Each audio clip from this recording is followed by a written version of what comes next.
Hello and welcome to this video.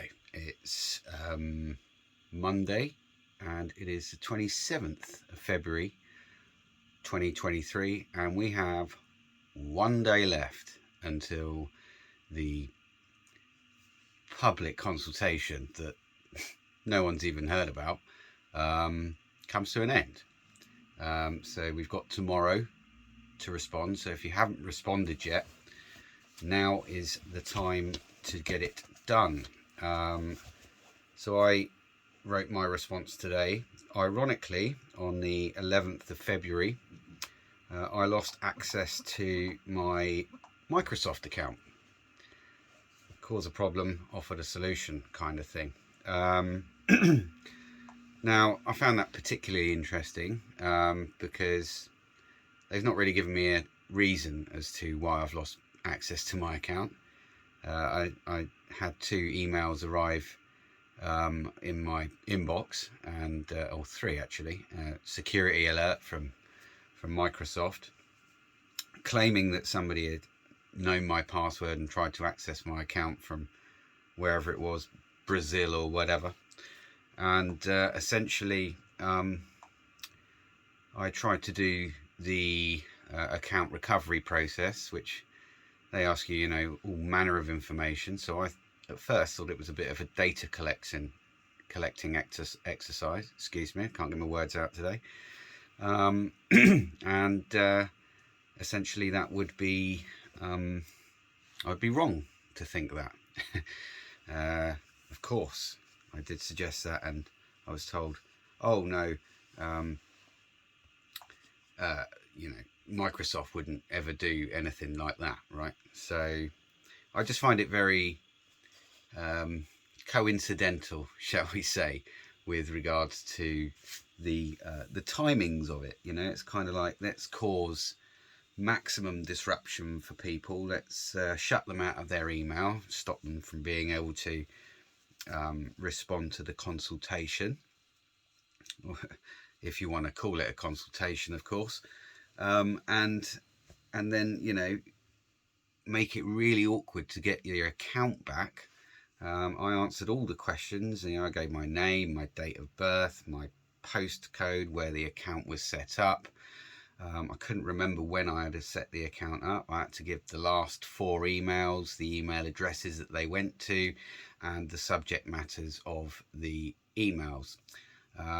So that apparently wasn't good enough.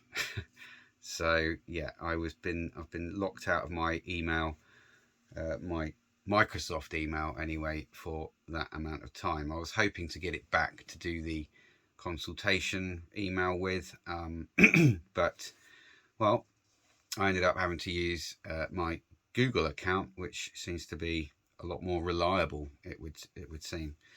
So I want to show you my response to, if it's going to let me do that. Yes, it will. So here's my written email response to the DEA dash data sharing. No, sorry, it's to DEA dash data dash sharing at digital.cabinet-office.gov.uk. And I'll just give you a read of what I've written.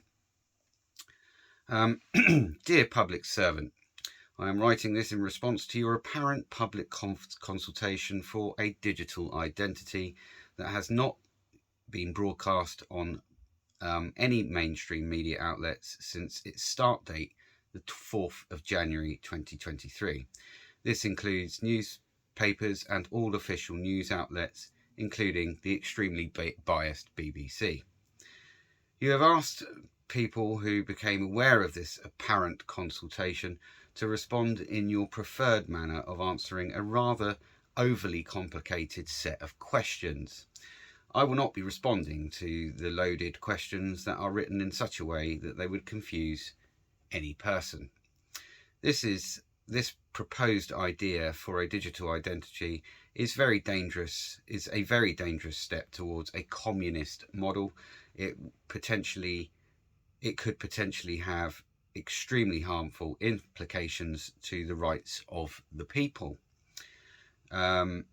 This includes and is not limited to an invasion of our unalienable birthright to privacy and a private life, a direct breach of GDPR legislation. Storing and sharing people's data is illegal. A direct threat to people's private data via hacking by China or Russia. The government, and in brackets, the government's track record of protecting public information is not brilliant, to say the least.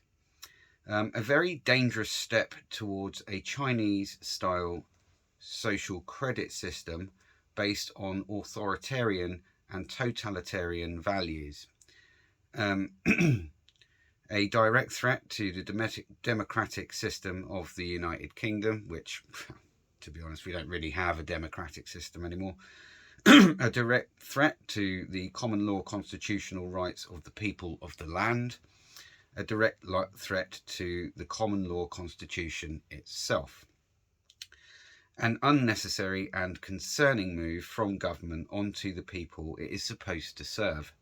There is absolutely nothing wrong with the current identity verification, such as photographic official documents, for example, driving license, passport.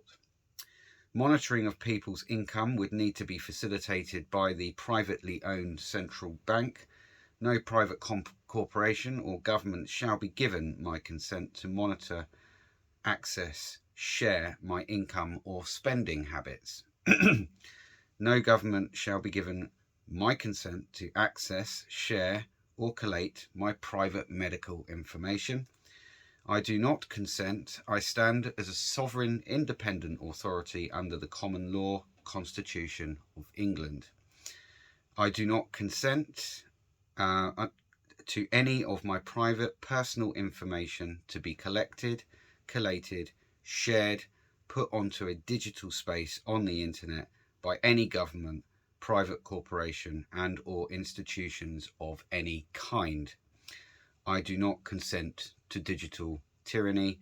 Sincerely, Wayne of the family Russell. So that was my email response. Feel free to, I'll just put it up on screen there so you can have a little pause as long as that's in focus. It is a new phone. My phone died yesterday. Hopefully it's nice and clear. Apparently it does 4K and 8K video recording, so bit of an upgrade. But yeah, feel free to use that as a template if you think it's any good. I'm not saying that I'm the best at writing letters or responding to these things, but I wanted to share that with you. And obviously please do try and make the time, if you haven't already, please do try and make the time to respond to this public consultation. All right, I hope you're well. I hope you're having a good start to your working week, and I'll see you in the next one.